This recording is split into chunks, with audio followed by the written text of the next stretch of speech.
Сәлем баршаңызға, құрметті оқырмандар. Қазіргі күндерде тапсырыстарға өте сұраныс көп болған ең дәмді керемет маковый пирог рецептімен бөлісетін боламын. Ішінде кремдермен өте керемет болып шығады. Міндетті түрде менімен бірге жасап көрулеріңізді кеңес беремін. Онда бастадық. Алдымен ыдысымызға ұнымызды саламыз.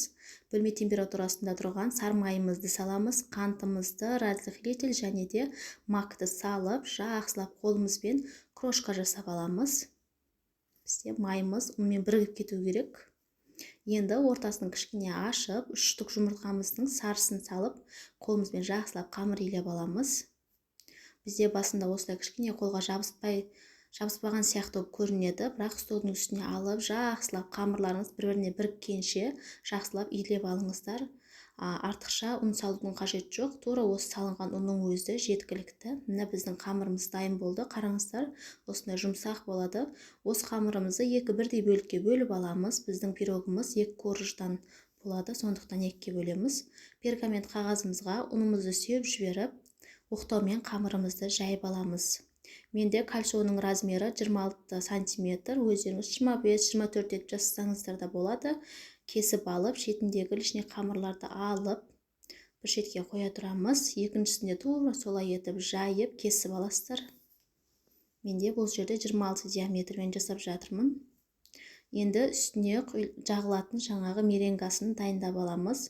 Құрғақ ыдысымызға 3 штук жұмыртқамызды және де қантымызды салып, жақсылап үлкен скороспен меренгамызды көпіртіріп аламыз. Бізде қатты қою болып осындай құйылмайтындай етіп осылай қатты масса болу керек. Енді 15 граммдай кукурузный крахмалымызды салып, лопатаның көмегімен астымен төбесіне қарай кішкене жайлап араластырып аламыз. Меренгаларымыз отырып қалмасын.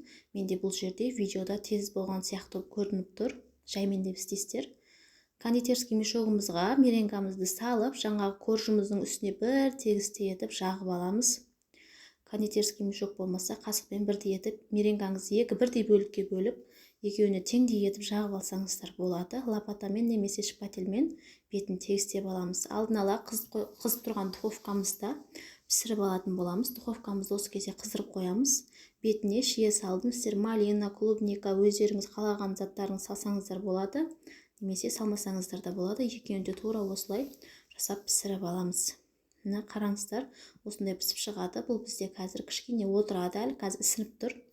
Крем дайындап аламыз. 150 грамм сливки мен 150 грамм творожный сыр және де қантымызды салып, немесе сахарный пудрамызды жақсылап қою масса болғанға дейін кремімізді миксерлеп аламыз. Ручной миксермен жасасаңыздар да болады, просто ол кезде уже уақытыңыз көптеу кетеді. Міне бізде креміміз де дайын болды. Осы кремді бірінші корждың үстіне полный тегіс етіп әдемілеп жағып аласыздар. Бізде пирог 2 корждан болғандықтан тек қана бір коржға ғана жағамыз. Екіншісінде пісіріп алдық. Міндетті түрде 1 сағаттай суытып алып, содан кейін барып кремнің үстіне қойыңыздар, болмасам ыстық кезінде болмайды. Шли бетін қатты баспаймыз. Жаймендеп басып 2 сағатқа холодильникке немесе морозилкаға қойып қойсақ болады. Крем сіңіп, корждардың әдемі жұмсақ болып шығады. Қараңыздар, қандай керемет болып шыққан.